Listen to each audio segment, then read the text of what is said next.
God created the world and created man in his own image, giving him dominion over the entire creation. And in so doing, he said he made man in his creative image. Can we measure the creativity of man? Do we have any idea how beyond our normal capacities man is capable of performance? We're going to learn this afternoon. And we're going to learn that we are the last of the decaying line so far. We're not the best that ever was. We genetically produce, during fetal development, 200 billion brain cells. But in the third trimester, because of lack of oxygen, we lose 100 billion new brain cells. So we end up with 100 billion brain cells. With those, we're doing pretty well. Everyone in this audience with a proper training has the ability to measure the distance to the farthest star, weigh the mass of the universe, and interpret the signals from every direction. You have that ability if you had the proper training. You're very intelligent. But suppose you had all 200 billion brain cells. There is a phenomenon called the Savant syndrome, which introduces us to just a measure of the potential. And what made the difference in the pre-flood world and the difference today? We'll save that for the conclusion. But I'd like for you to meet one of our very fine consultants identifying with special direct biblical scientific creation. Would you welcome Christen Adolfi?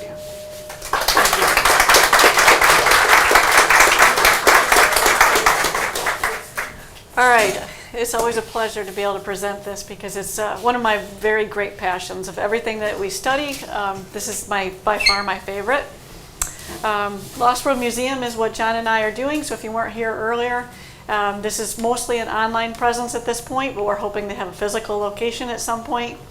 But this lecture is one of 52 in a sweep through history from a biblical standpoint. We have a number of them on the pre-flood world, and this is one of them because my desire was to find out what can you know about the pre-flood world. I mean, just some fossils, is that it? I mean, is that all there? But the more I looked into it, the more I realized there's a lot you can piece together of the pre-flood world, and particularly humans. So this is number 6, like I said, smart, humans smart and beautiful. At this point, I would have already explained about how tall and looked through the different cultures and the different time periods to see how tall they were and strong, and now we're looking at smart. So the question that we encourage people to try to answer is it apes, aliens, or Adam? And we trademarked this. This is just a fun way of getting the average secular person to investigate, what do you think? It's got to boil down ultimately to those 3, basically. So I've discovered through the years that even Christians, a lot of them just haven't seemed to have thought through. When the Bible says in Genesis 1:26, let us make man in our image according to our likeness, and behold, it was very good. What does very good mean?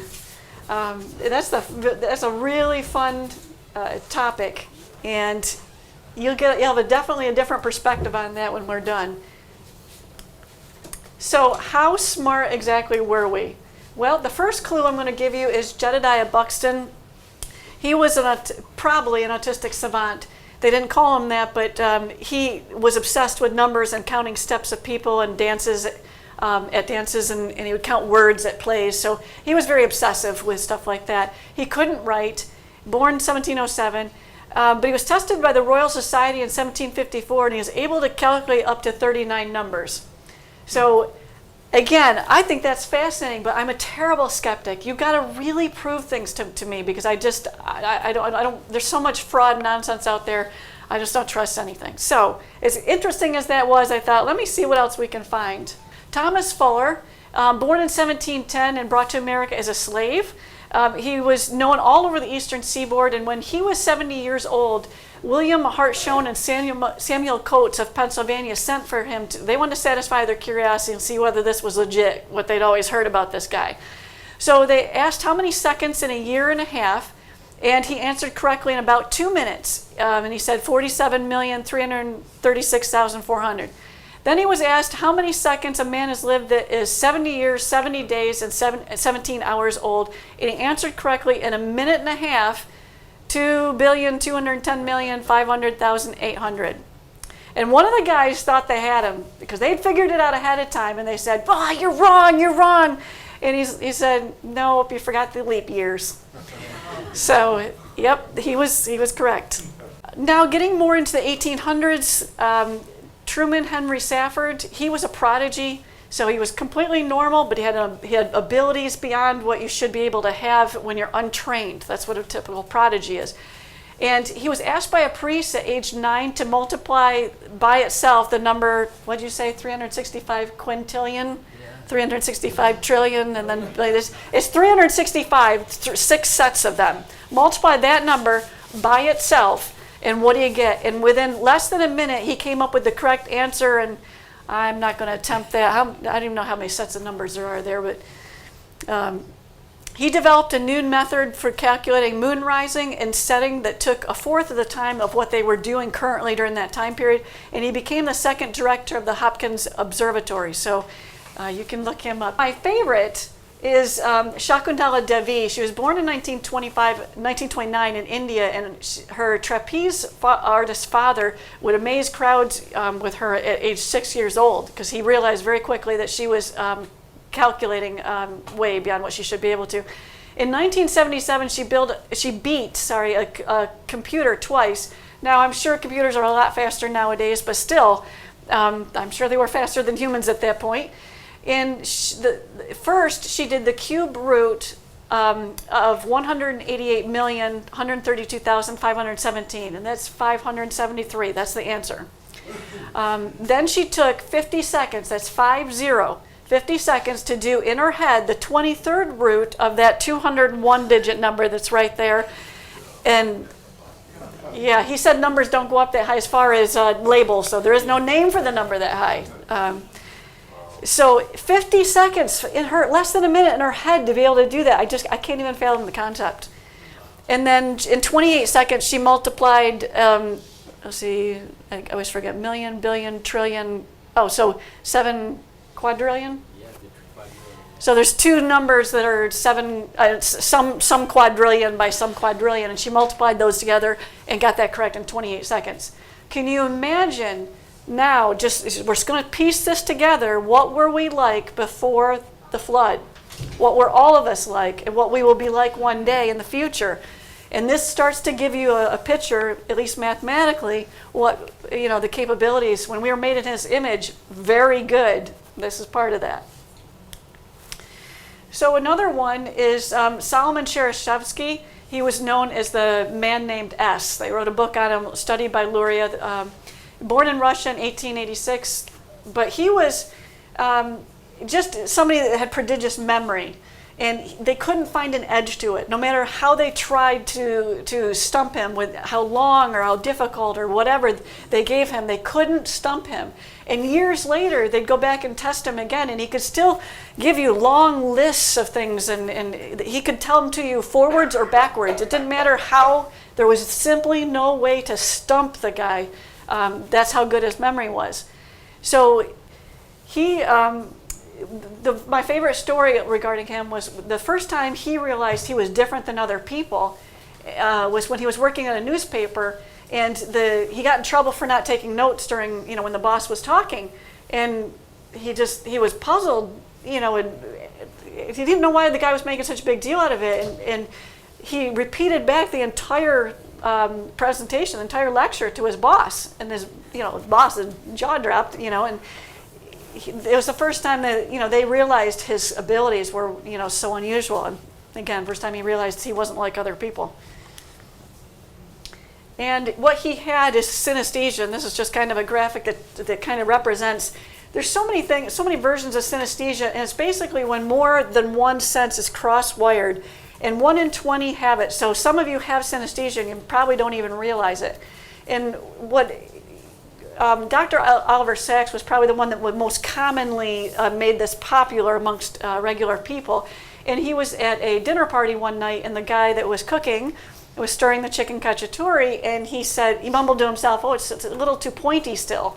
And of course, as a neuro scientist, he was just all ears because people don't normally describe things like that.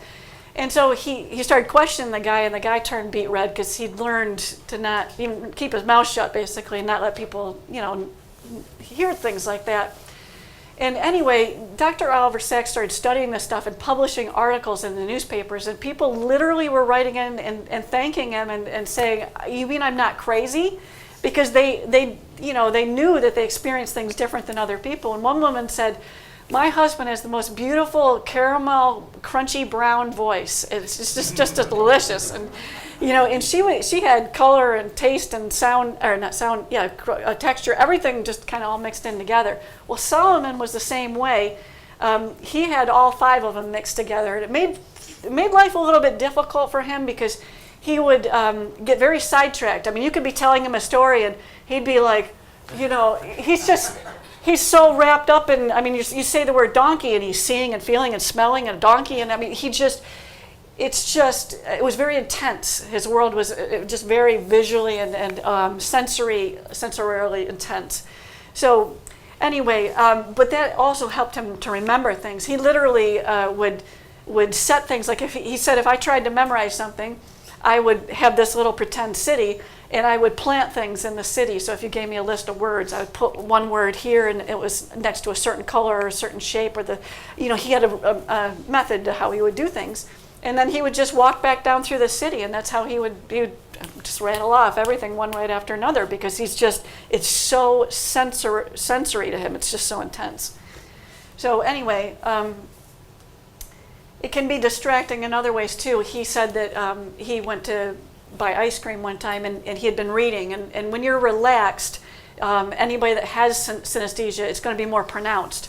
So he went to get some ice cream, and the woman, asked him what flavors he wanted, and he said that it came out like a black cinder coals out of her mouth, and he was just so horrified by it. He couldn't buy ice cream from her. So, it's not that something was physically coming out of her mouth, but it's as if he really sees and feels and hears everything that's coming out of that woman's mouth.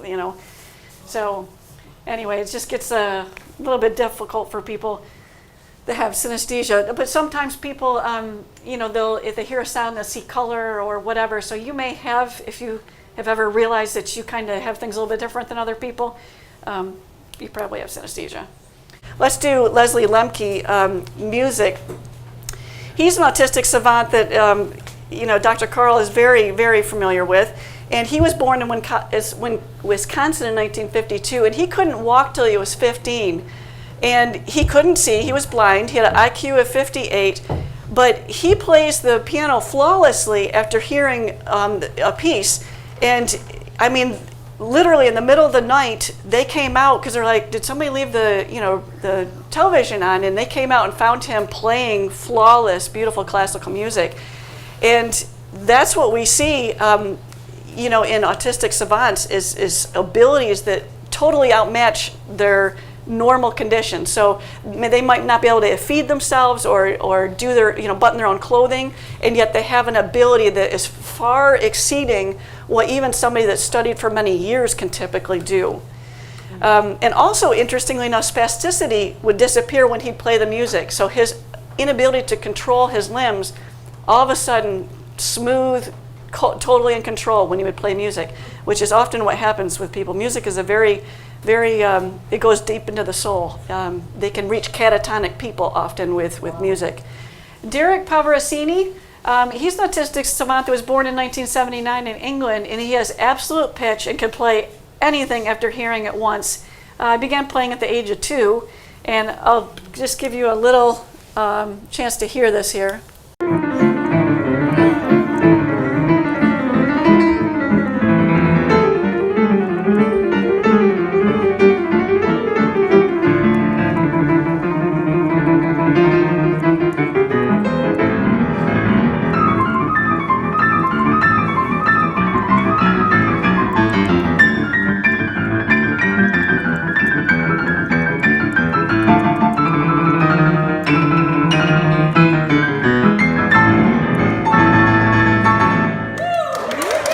He's awesome, and he loves to perform. He's a ham. I've seen him play 2 pianos at the same time with 2 different hands. He's amazing. Ellen Boudreau, she's an autistic savant, again, blind. She's got the music abilities, perfect pitch, be able to perfectly play something after hearing it just once. She's also able to transpose, and some of them can do this, not just her, can transpose, say, rock and roll into a waltz in 3/4 time, or jazz into classical. I mean, just gifted beyond belief. But the things that I found fascinating about her was she can replicate, just bizarrely replicate every voice instrument and a studio sound effect with her own voice. Very unusual abilities. And then perfect passing of time and echolocation. So without any clock or anything telling her what time it is, she'd literally come and sit down in front of the television and turn it on the exact moment her favorite program would come on. She's just tracking somehow internally the perfect, passage of time. And echolocation, you probably have seen people have some ability to navigate by making little noises that bounce off the walls or whatever that they're navigating around. Well, I'm going to blow your mind even more. This guy, his vision, his ability to echolocate, because he was completely blind, it's simply, you have to see it to believe it. Unfortunately, Ben Underwood has passed away from cancer. He was only 16 when he passed away, but he has had echolocation abilities that you have to see to believe. It's literally unbelievable.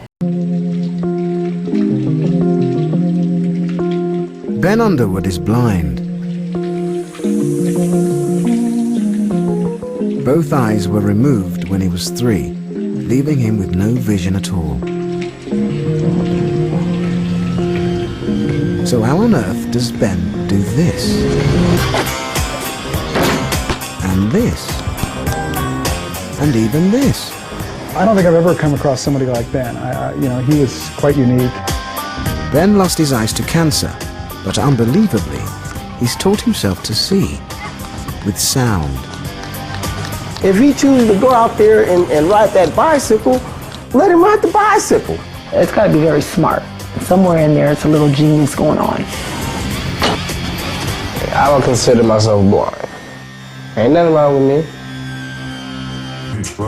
Ben uses many common aids for the blind, like speaking software for the computer, so he can jot down his rap lyrics.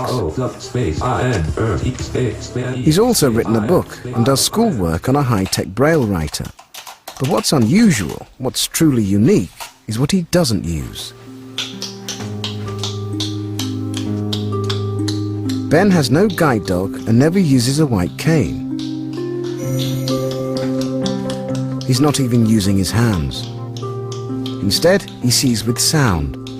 He makes a sharp click which bounces back off nearby objects. Amazingly, Ben's ears pick up the echoes and he can precisely locate where things are. Ben is the only person in the world who sees using nothing but echolocation. They tested him to see how big or small of an object that he could see, and he could tell if it was a column, he could tell if it was a garbage can versus a car, a fire hydrant versus a bench. They were fascinated by him, so they did a lot of tests on him. I've seen him literally roller skating, and just weaving between cars. I mean, watch a documentary on the guy. Ben Underwood it's just absolutely fascinating.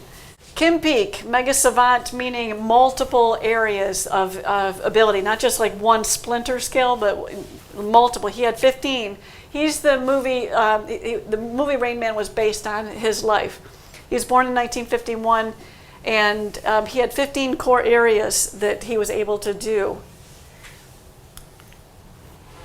And this is another savant going to meet him for the first time. I'm looking forward to meeting Kim Peek because he's meant to be amazing. He was the guy that the Rain Man character was based on.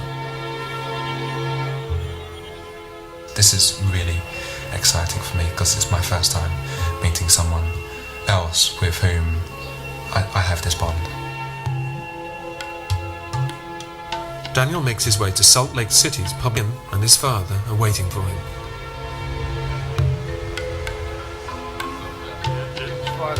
Hello, nice to meet you too. Let's walk down in here and we can have They head off to a quiet corner where Daniel can find out more about Kim's stupendous memory. That's his father right there with His him. total photographic memory. He remembers everything he's ever read. He can tell you every city in the United States, its highways and its area codes and its zip codes and its television stations and its counties and when it was made a state. The history of any country, all the rulers and when they served, presidents of this country, when they were born, their wives, their families, all of NASA's accomplishments, when they went up, when they came down, what they're doing. He can talk to you about the Bible. He can quote scriptures. He can tell you anything about it you want to ask him about. It seems like everything he reads, he maintains. At 9 months, the neuropsychiatrist said he's severely mentally retarded. He will never be able to learn. You should put him in an institution, forget about him. But Kim was reading encyclopedias by age 4 and had finished the high school curriculum by 14. Goodbye, old pain. I'm a leaving Cheyenne. You know that? How fast can he read? He reads a page that you and I would read in 3 minutes approximately. It takes him about 8 to 10 seconds. He reads the left page of the left eye, right page of the right eye, and remembers about 98% of it. Go back through here.